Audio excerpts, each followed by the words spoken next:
চড়কের দিন শিব ভক্তরা কেন নিজেদের শরীরকে ক্ষতবিক্ষত করে? চৈত্র সংক্রান্তির দিনই হয় এই চড়ক পুজো বা নীল পুজো। কিন্তু কিভাবে শুরু হলো এই পুজো, চলুন জেনে নেওয়া যাক।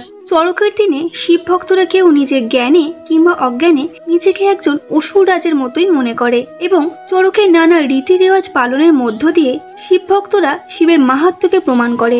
পৌরাণিক তথ্য থেকে জানা যায় ব্রহ্মার মানসপুত্র হলো মরীচি, আর এই ঋষি মরীচির পুত্র ঋষি কশ্যপ এবং দিতির পুত্ররা ছিল দৈত্য ও অসুর। এই পুত্রদের মধ্যে একজন ছিলেন হিরণ্যকশিপু এবং এই হিরণ্যকশিপুর পুত্রের নাম ছিল প্রহ্লাদ। এই প্রহ্লাদ ছিলেন বিষ্ণু উপাসক এবং এই প্রহ্লাদের পুত্রের নাম ছিল বিরোচন।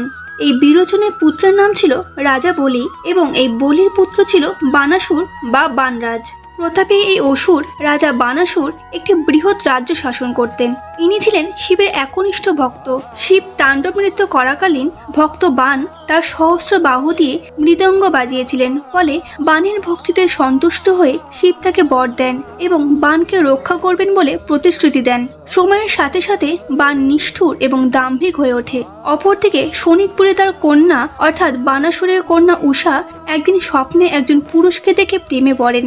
উষার সখী ছিলেন বান রাজার মন্ত্রী কুম্ভাণ্ডর কন্যা চিত্রলেখা। প্রতিভাবান চিত্রকর চিত্রলেখাকে স্বপ্নের পুরুষের ছবি আঁকান এবং সেই স্বপ্নের পুরুষটি শ্রীকৃষ্ণের নাতি অনিরুদ্ধ বলে শনাক্ত করেন। মায়াজালের দ্বারা চিত্রলেখা অনিরুদ্ধকে অপহরণ করে উষার কাছে নিয়ে আসে। এই কথা জানতে পেরে বান অনিরুদ্ধকে বন্দি করে নাগপাশে আবদ্ধ করেন এবং উষাকে অগ্নিগড়ের দুর্গে বন্দি করে রাখেন।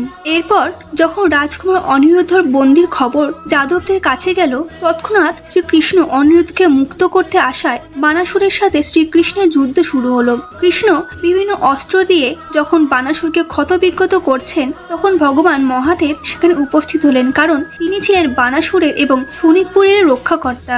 এরপর শুরু হয় কৃষ্ণ ও শিবের প্রচন্ড যুদ্ধ।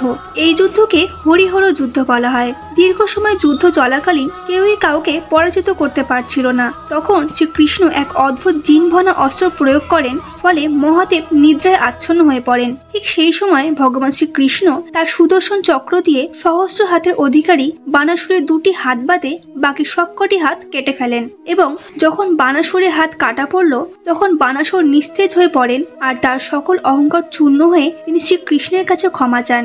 এরপর মহাদেব নিদ্রা থেকে ওঠার পর শ্রীকৃষ্ণকে অনুরোধ করেন যাতে সে বানাসুরকে প্রাণে হত্যা না করেন। তাছাড়াও শ্রীকৃষ্ণ প্রহ্লাদকে কথা দিয়েছিলেন যে তার বংশের কাউকেই তিনি হত্যা করবেন না। অবশেষে উষার সাথে অনিরুদ্ধর বিয়ে দেন। বানাসুরের এই কাহিনী থেকে বোঝা যায় ভগবান শ্রীকৃষ্ণের সঙ্গে যখন বানাসুরের প্রচন্ড যুদ্ধ হচ্ছিল, তখন মহাদেবী তার প্রাণ রক্ষা করেছিলেন এবং কৃষ্ণের নানা অস্ত্রে ক্ষতবিক্ষত হবার পরেও তিনি ভগবান মহাদেবের কৃপায় প্রাণ রক্ষা পেয়েছিলেন। তাই এই দিন বিভিন্ন প্রকারে নিজেদের ক্ষতবিক্ষত করে সন্ন্যাসীরা নিজের শরীর বড়শিতে বিদ্ধ করে চড়ক গাছে ঝুলে ঘুরতে থাকে।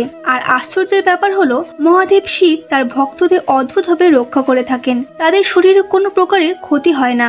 অনেকে আবার সন্ন্যাসীদের আশীর্বাদের জন্য শিশুদের তাদের কাছে নিয়ে যান। কেমন লাগলো আজকের ভিডিওটি? ভালো লাগলে অবশ্যই লাইক করতে ভুলবেন না। ফিরে আসবো আবার অন্য কোনো ভিডিও নিয়ে এবং আরো সনাতন ধর্ম সম্পর্কিত ভিডিও পেতে আমাদের পুরাণ কাহিনীর সাথে থাকুন। ধন্যবাদ।